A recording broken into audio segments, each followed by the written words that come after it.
รู้สึกดีทุกทีที่เข้าแอป Oishi Club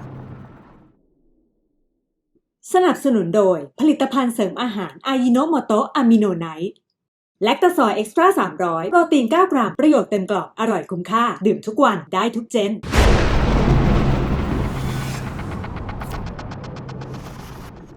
อูก็คือกลุ่มคนที่สามารถเชื่อมโยงพลังกับธรรมชาติได้สามารถหยิบยืมพลังจากฟ้าดินเอามาใช้เพื่อปราบเหย่าได้ส่วนเหย่าเนี่ยจะเป็นสิ่งที่สามารถให้ได้ทั้งคุณประโยชน์แล้วก็โทษก็คือใครที่เอาไปใช้ในทางที่ดีก็จะถือเป็นเรื่องที่ดีส่วนใครที่เอาไปใช้ในทางที่ไม่ดีก็จะไม่ดีใช่แต่ว่าเหย่าเนี่ยคือเป็นสิ่งที่ต้องมีที่ให้มันสิงสถิตอย่างเช่นไปสิงในแจกันในแอร์ในเครื่องรางน้ำเต้าเป็นต้นหรือสิงในตัวคน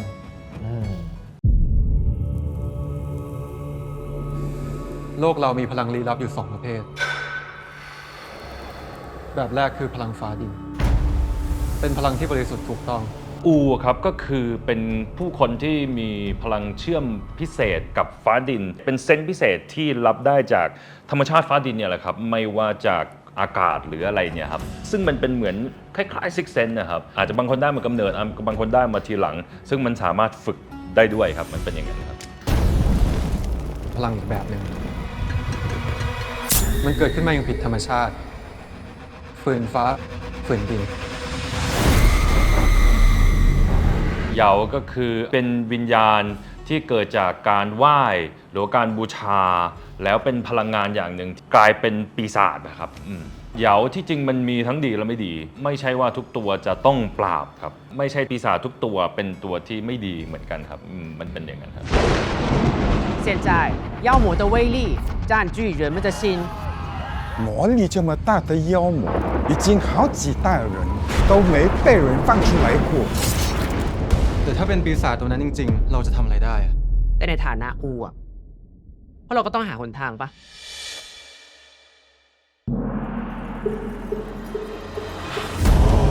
ปีจ้าฟีเจียนจี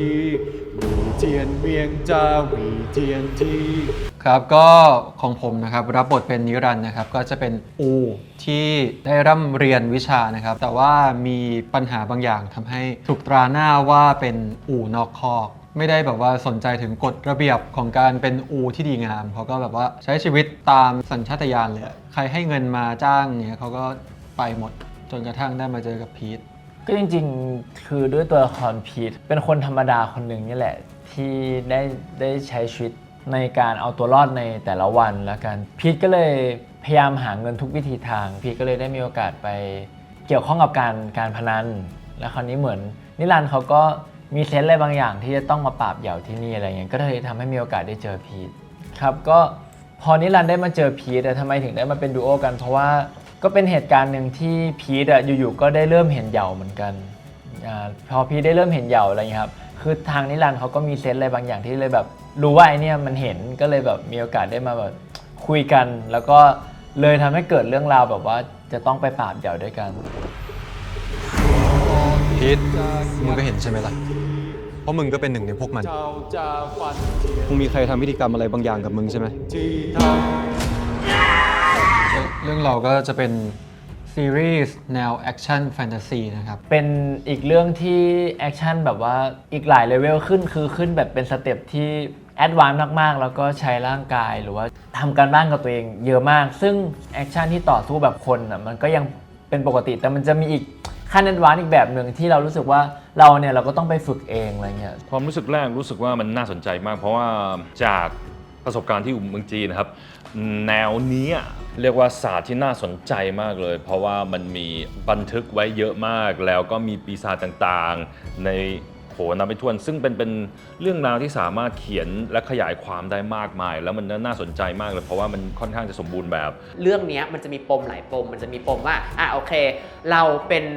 อูใช่ไหมคือคนที่เป็นอูเนี่ยนะก็จะเป็นคนที่ฟีลว่าไปปราบเหล่าร้ายแบบว่าพลังที่ไม่ดีอะไรอย่างเงี้ยก็จะมีอูมาคอยปราบเป็นพวกว่าถ้าจะให้พูดเนี่ยสมัยก่อนหนังจีนเนี่ยเขาก็จะมีพวกนักพรตรู้จักนักพรตไหม นักพรตเพชรพฤกษ์แท้นักพรตเพชรพฤกษ์เงี้ยมันจะมีอย่างเงี้ยพวกอูเนี่ยก็จะเปรียบเสมือนเนี่ยเป็นเหล่าบรรดาอาจารย์เหล่าบรรดานักพรตเป็นผู้เชี่ยวชาญที่มีวิชาความรู้อะไรอย่างเงี้ยก็จะมาปราบแบบพวกพลังไม่ดีอาจจะปราบแบบปีศาจไหมหรืออะไรไหมเนี่ยก็จะเป็นอย่างนั้นเราจะผนึกปีศาจระดับชีหลงอะเราต้องใช้อูถึง9 คน ไม่ต้อง งั้นแปลว่าเราหาใครเพิ่มก็ได้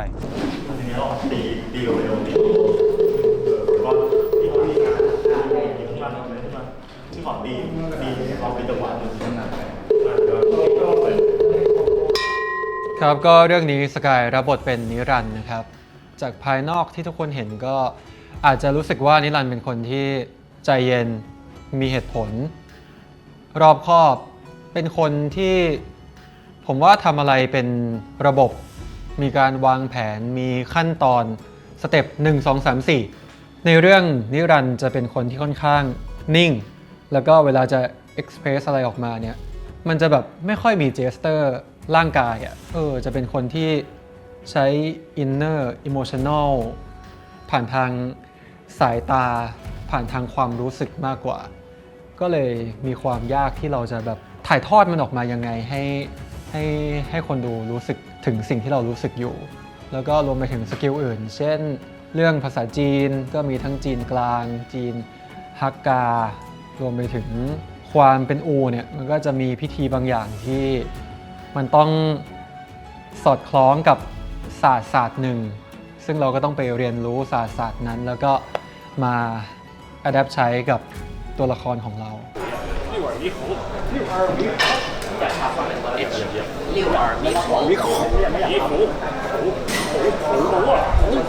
หมือนฝรั่งเศสที่มันเป็น妖孽出来受死吧！进来挨骂挨打吧快出来吧การที่ท่องบทเนี่ยผมรู้สึกมันเป็นสิ่งที่ท้าทายมากสำหรับน้องเขาแต่เขาทำได้ดีมากเลยซึ่งผมก็ค่อนข้างจะสู้ฮกเลยครับบอกว่าเรื่องนี้แล้วการแสดงนั้นเวลาทุกทีนะผมไม่ค่อยเห็นเขาหลุดเลยครับเขาคือเข้าบทได้ทันทีแล้วก็โฟกัสอยู่กับบทได้ทุกครั้งซึ่งไม่ค่อยเห็นเขามีทำพลาดในการแสดงด้วยซ้ำไปอันนี้เป็นสิ่งที่ผมรู้สึกมันน่าทึ่งมากครับถ้าขืนมึงยังใช้ชีวิตอย่างนี้ต่อไปเรื่อยๆตัวมึงก็จะมีค่าเพียงแค่ภาชนะรอวันให้ปีศาจมันยึดร่างก็แค่นั้นอันนี้รับบทเป็นพีทครับพีทจะเป็นคนที่ใจร้อนครับเป็นคนที่ใช้อารมณ์แล้วก็เป็นคนที่เหมือนมีชนวนระเบิดติดตัวตลอดเวลาแบบอะไรแค่แบบสะกิดนิดหน่อยคือทุกคนรอบตัวพีทเหมือนเป็นแบบไฟอะไรเงี้ยใครที่มาทำให้พีทแบบตังหงิดใจนิดเดียวคือตุ้มเลยไม่ว่าจะเรื่องอะไรก็ตามสิ่งที่เขาต้องใช้ชีวิตดำเนินต่อไปในการใช้ชีวิตเพื่อเอาตัวรอดอะไรเงี้ยครับก็คือทำให้แบบทุกอย่างมันบีบดันให้พีทเป็นแบบนี้ใช่แต่ว่ามันจะมีบางสิ่งบางอย่างอยู่ที่ยังบอกไม่ได้ที่อยู่ในตัวพีทที่แบบเป็นจุดไคลแม็กซ์เหมือนกันก็เดี๋ยวต้องรอติดตามว่าทำไมเพราะอะไรทำไมพีทถึงเป็นคนแบบนี้ทำไมถึงเกิดเรื่องราวอะไรต่างๆขึ้นครับความยากเลยคือ1เลยเรื่องความเชื่อครับเรื่องความเชื่อ2คือเรื่องคาแรคเตอร์แหละก็คือพีทมันต่างกันแบบนี้มากๆอะไรเงี้ยเรื่องอารมณ์เรื่องคำพูดคำจาเรื่องบุคลิกท่าทางที่ตัวพีทไม่เท่าไหร่แต่มันจะมีบางสิ่งอย่างที่มันจะต้องเป็นอีกอย่างหนึ่งอะไรเงี้ยคือทั้งเรื่องการแอคชั่นด้วยที่เราจะแอคชั่นได้ไม่เหมือนเดิมอะไรเงี้ยครับซึ่งความยากมันยากหมดเลยแล้วเรื่องนี้ค่อนข้างหนักกับพีทแทบทุกการถ่ายทำที่ไปทำมาเลยใช่ครับแต่ว่าเมื่อกี้สูงไปแล้ว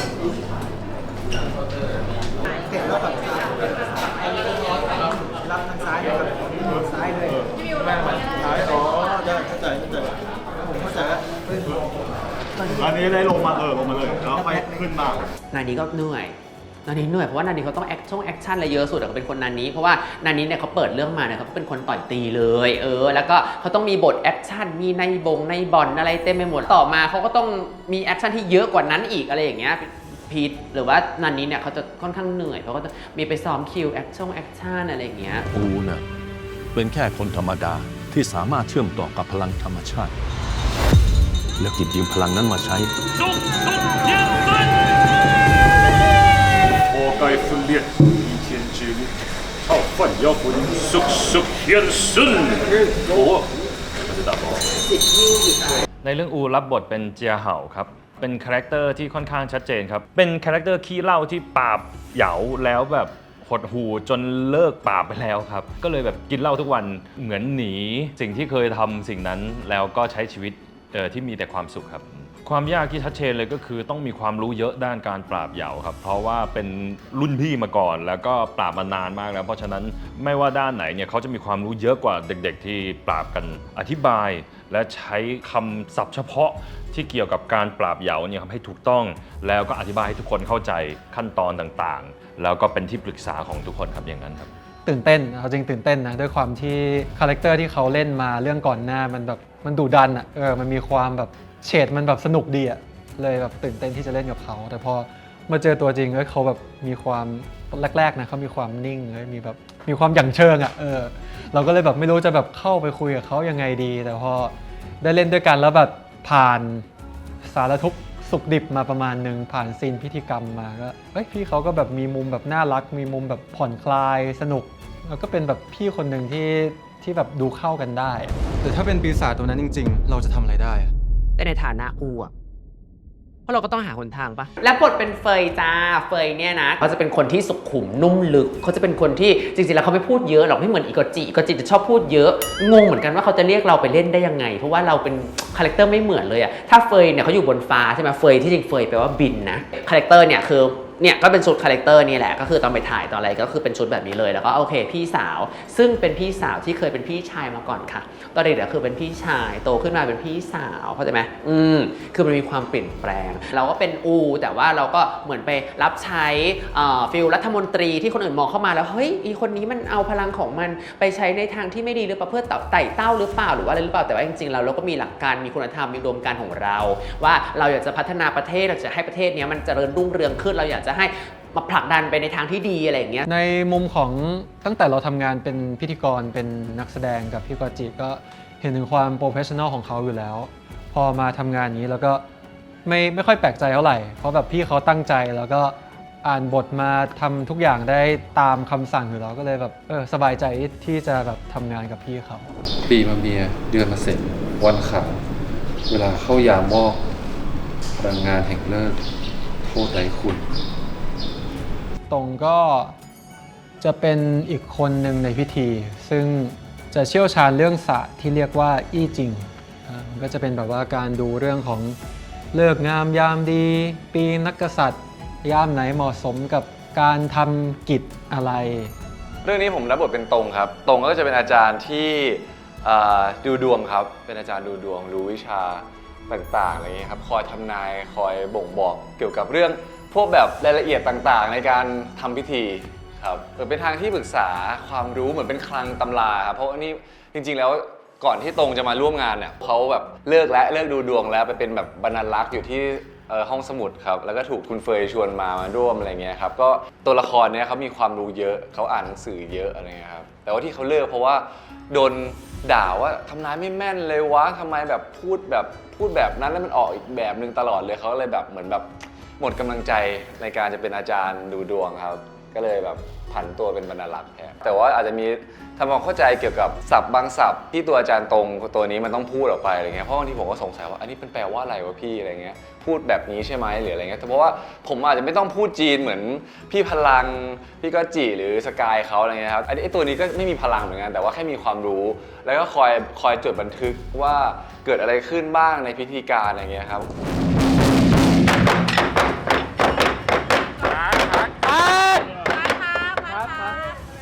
น้องสิงห์นี้ก็จะเป็นคนที่เป็นส่วนประกอบสำคัญในการทำพิธีกรรมเพื่อปราบเหยาน้องสิงห์ก็จะเป็นคนที่คอยคุมจังหวะกำกับจังหวะในพิธี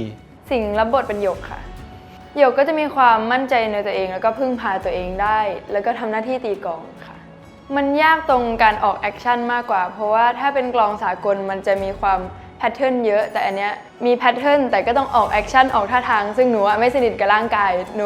ไม่เคยเต้นอะไรอย่างนี้มาก่อนก็เลยตอนไปเวิร์กช็อปอะไรอย่างนี้หนูก็แบบพยายามตั้งใจทำให้ได้เพราะมันเท่มากมันเป็นแบบคณะอย่างเงี้ยพี่ก็เลยแบบอยากทำให้ได้เหมือนคนอื่นมันจะได้แบบดูเท่ากัน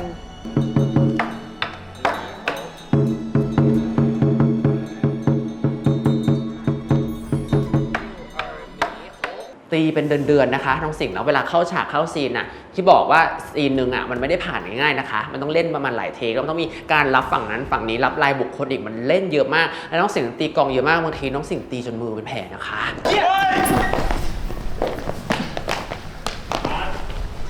ครับพี่เฉยครับชั้นหนึ่งต้องมีครับ ตัวลอย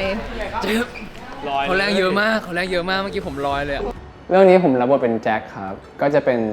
วินมอเตอร์ไซค์ในเรื่องเป็นแก๊งของพี่นานีครับในแก๊งผมก็จะมี3คนก็คือผมซึ่งเป็นแจ็คแล้วก็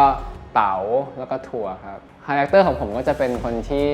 ค่อนข้างกวนๆแบบเป็นเด็กแบบไม่ค่อยเอาไหนเท่าไหร่ครับแบบสนุกกับเพื่อนไปวันๆประมาณนี้ครับ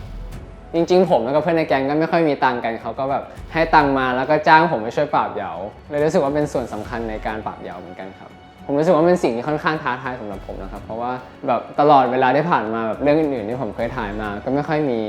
CG หรือว่าใช้คอมพิวเตอร์กราฟิกอะไรเยอะใช่ไหมครับแต่ว่าเรื่องนี้มันคือเรื่องที่แบบแนวแบบแฟนตาซีหน่อยก็จะมีแบบใช้กรีนสกรีนมี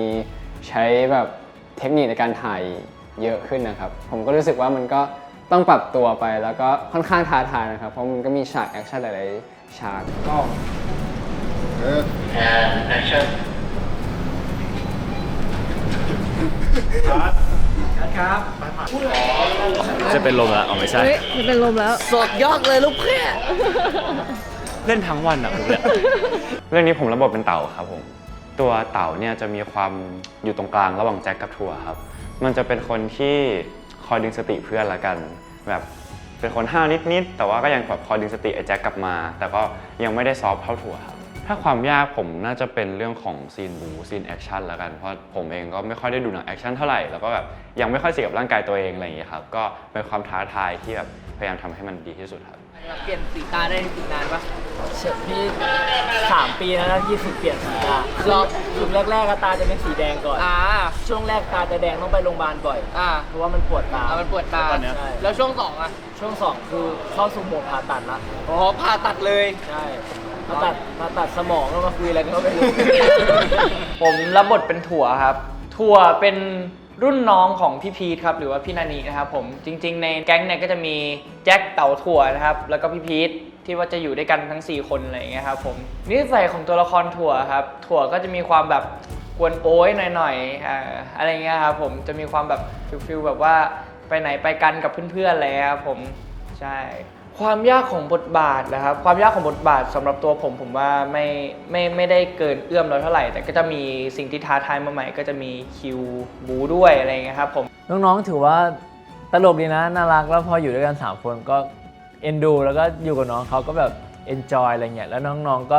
มีความเด็กความแสบตามคาแรคเตอร์เลยอะไรเงี้ยก็รู้สึกว่ามันเหมาะดีพี่มีน้องสาวที่พีทก็ต้องรับผิดชอบก็ดีใจที่น้องไอแคร์มาเป็นน้องสาวนะครับน้องก็เป็นคนตั้งใจ1คนเหมือนกันที่พอได้เข้าซีนไปแล้วเราก็รู้สึกว่าเอ็นดูน้องครับก็รู้สึกว่าน้องพลอยเนี่ยก็เป็นน้องที่แอบกระโชกโค้งห้างเหมือนกันอะไรเงี้ยจะแอบมีการกัดกันหน่อยๆอะไรเงี้ย我们注重做秀语的唯一一个任务就是捍卫天地而非俯去权力也非贪图钱财ก็คือว่ามีนักแสดงมากหน้าหลายตาเลยที่มาเล่นในเรื่องนี้ด้วยอะไรเงี้ยแล้วก็หลายๆคนก็คือบทบาทที่ได้รับนะก็คือเหมือนเป็นการอย่างคริสอ่ะคือ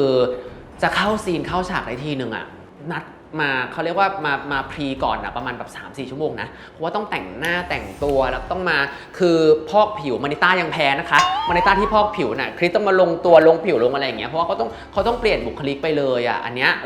นับถือใจเลยคริสเนี่ย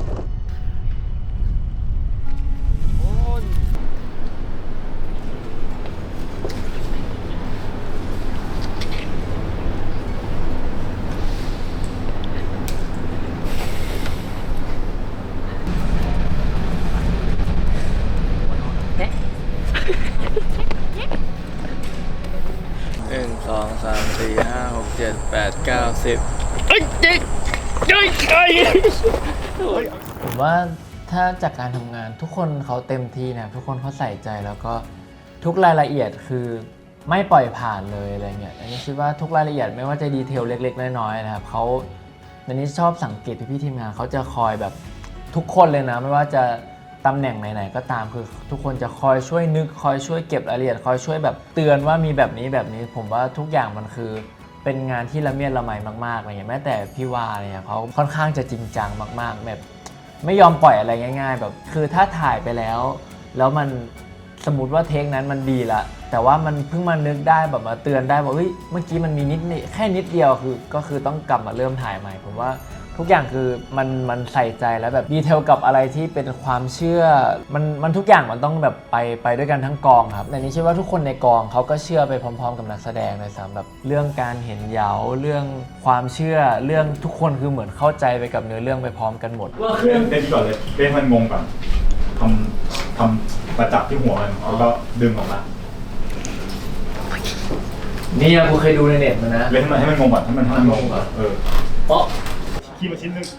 เอาชิ้นที่มันขาดแล้วขี้มาชิ้นนึงพูดว่าชิ้นเล่นขาบานแล้วก็รอให้มันชิ้นแบบว่าแล้วกินพร้อมกันแล้วที่เหลือก็ถวายไปบางคนที่เคยดูผลงานของพี่วาก็น่าจะรู้แล้วว่าพี่วาเขาเป็นคนที่ค่อนข้างคราฟกับผลงานเขาโดยเฉพาะซีรีส์เขาเขียนเองเขากำกับเองเนี้ยเขาก็แบบว่าตั้งใจมากพออ่านบทแล้วก็รู้เลยว่าเขาใส่ใจทุกดีเทลครับก็โปรดักชันดีไซน์นะครับเราก็ทีมงานของกองอูนะครับก็แบบมีการรีเสิร์ชมีไปทำนู่นทำนี่เยอะมากรวมไปถึงเราเองก็ได้มีโอกาสไปในสถานที่ที่เขามีการทำพิธีจริงๆถือว่าเป็นการรีเสิร์ชที่ค่อนข้างลึกซึ้งแล้วก็ดีเทลมากๆครับซึ่งเราก็จะได้เห็นผ่านทางซีรีส์เนี่ยแหละครับเพราะว่าทีมทุกคนก็แบบพยายามเซตออกมาให้มันแบบสมจริงที่สุดครับพิธีนี้จะเริ่มได้ก็ต้องใช้มึง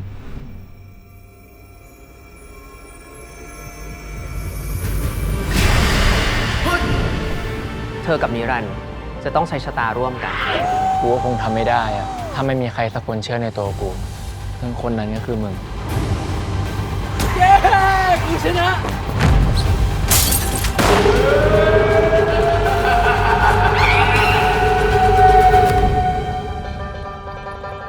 ครับก็ขอฝากซีรีส์เรื่องโอนะครับเป็นซีรีส์ที่พวกเราใช้เวลาถ่ายทำมาร่วมครึ่งปีครับเป็นซีรีส์ที่ทีมงานผู้กำกับนักแสดงทีมงานทุกคนตั้งใจมากๆครับก็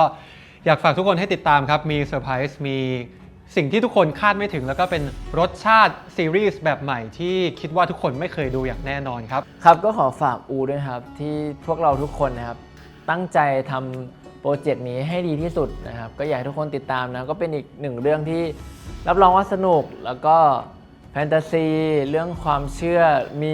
ความมันแน่นอนแล้วก็มีเรื่องอิโมชันนอลต่างๆเดี๋ยวรอติดตามว่าจะเกิดอะไรในเรื่องราวนี้บ้างแต่ก็มีอะไรให้เซอร์ไพรส์ให้ทุกคนเสมอครับทุกคนตั้งใจทำกันมากๆนะคะผลงานที่ออกมานะคะหวังว่าจะทำให้ทุกคนนะคะมีความสุขแล้วก็คุ้มค่านะคะฝากด้วยนะคะตัวละครนิรันดร์ตัวละครพีทนะคะและก็ตัวละครเฟยและก็ทุกตัวละครนะคะที่อยู่ในซีรีส์เรื่องนี้เลยนะถือว่าเป็นอาหารจานใหม่ๆที่ทำให้ทุกคนนะคะได้มาลิ้มลองนะคะหวังว่าทุกคนจะชอบใจนะคะสำหรับซีรีส์เรื่องนี้นะคะอูเดอะซีรีส์ค่ะสิ่งแรกเลยผมก็รู้สึกแบบคนที่ถ้าแบบเคยสนใจเรื่องแนวแบบปีศาจอะไรอย่างเงี้ยครับปีศาจจีนโบราณมันทำให้แบบจะได้รับความรู้สิ่งนั้นมาแล้วก็สนุกสนานครับแล้วก็คือการแสดงครับซึ่งผมรู้สึกการแสดงครั้งนี้มันค่อนข้างจะแบบมี passion ในการแสดง energy สูงครับซึ่งไม่ใช่แบบที่ผมเคยเห็นมาก่อนเพราะฉะนั้นก็อยากให้ทุกคนรอติดตามดูครับคือผมเชื่อในภาพดีอยู่แล้วเพราะว่าภาพดีเขาก็สมชื่อเนาะภาพดีก็คือภาพดีใช่ไหมครับภาพออกมาดีมากไม่ผิดหวังกับทางภาพแล้วก็เนื้อเรื่องที่เขาเล่าออกมาอย่างเงี้ยครับตอนแรกที่ได้รู้ว่าจะได้เล่นก็ตื่นเต้นเพราะมันเป็นอีกแนวใหม่ซึ่งผมว่าบ้านทีวีไม่ค่อยได้ทำอะไรแบบนี้เท่าไหร่ยังไงก็ฝากด้วยนะครับกับตรงนะครับก็ถือว่าเป็นบทบาทใหม่ของเกรซอีกในเรื่องอูนะครับก็หวังว่าทุกคนจะชื่นชอบนะครับอยากให้ทุกคนมาติดตามกันเยอะๆนะครับกับซีรีส์เรื่องอูครับหนูตั้งใจซ้อมเรื่องนี้มากเลยนะคะหนูเอากองกลับไปซ้อมที่บ้านและตั้งใจแสดงในทุกๆแบบคิวที่ได้รับมาตั้งใจมากๆจริงๆพี่ๆทุกคนตั้งใจมากๆมารอดูกันว่าพวกเราจะปราบเหยาได้สำเร็จหรือเปล่าฝากแจ็คกับทุกๆคนด้วยนะครับเพราะว่ามันคือตัวละครที่ค่อนข้างที่จะท้าทายสำหรับผมมากแล้วก็ผมตั้งใจกับเรื่องนี้มากครับฝากผมและทุกๆคนด้วยนะครับ อย่าลืมไปดูกันนะครับขอบคุณครับ ครับผมก็ขอฝากตัวละครเต่าไว้กับทุกคนด้วยนะครับผมถึงมันจะไม่ค่อยเหมือนตัวจริงของตั้นแต่ก็อยากให้ทุกคนเอ็นดูมันเหมือนเป็นน้องของทุกคนเป็นแบบลูกๆของทุกคนด้วยนะครับแล้วก็ฝากซีรีส์เรื่องนี้ด้วยนะครับผมฝากทั้งตัวซีรีส์ฝากทั้งตัวละครทุกๆคนเลยนะครับผมฝากด้วยครับขอบคุณครับแล้วเจอกันครับ ครับก็ฝากตัวละครถั่วด้วยนะครับตัวละครนี้ถือว่าเป็นความท้าทายของผมอีกแบบหนึ่งนะครับผมก็ตั้งใจที่จะทำให้ซีรีส์นี้ออกมาสนุกเหมือนกันนะครับก็ฝากด้วยนะครับ ครับพวกเราทั้งสองคนนะครับก็ขอฝากซีรีส์เรื่องอูนะครับทุกวันอังคารเวลา 20:30 ทางช่อง GMM 25 ครับครับเริ่มตอนแรกวันที่ 5 นะครับพฤษภาคมนี้แล้วเจออูกับพวกเราครับเจอกันครับโลกเรามีพลังลี้ลับอยู่ 2 ประเภทแบบแรกคือพลังฟ้าดินเป็นพลังที่บริสุทธิ์ถูกต้องพลังอีกแบบหนึ่งมันเกิดขึ้นมาอย่างผิดธรรมชาติฝืนฟ้าฝืนดิน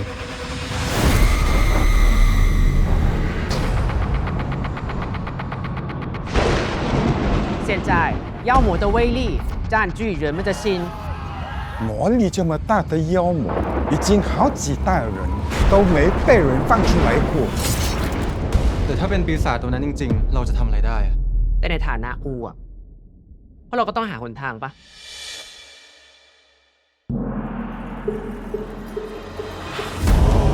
比加飞天机，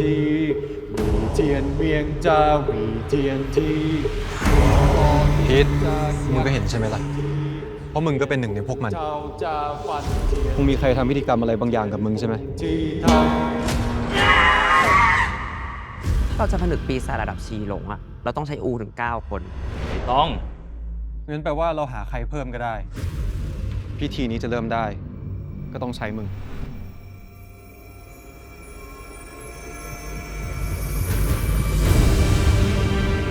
อูน่ะเป็นแค่คนธรรมดาที่สามารถเชื่อมต่อกับพลังธรรมชาติ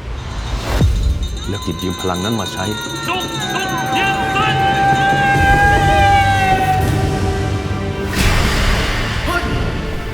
เธอกับนิรันดร์จะต้องใช้ชะตาร่วมกัน我们祖宗所授予的唯一一个任务，就是捍卫天地，而非俯曲权力，也非贪图钱财。ถ้าขืนมึงยังใช้ชีวิตอย่างนี้ต่อไปเรื่อยๆตัวมึงก็จะมีค่าเป็นแค่ภาชนะ รอวันให้ปีศาจมันยึดร่างก็แค่นั้น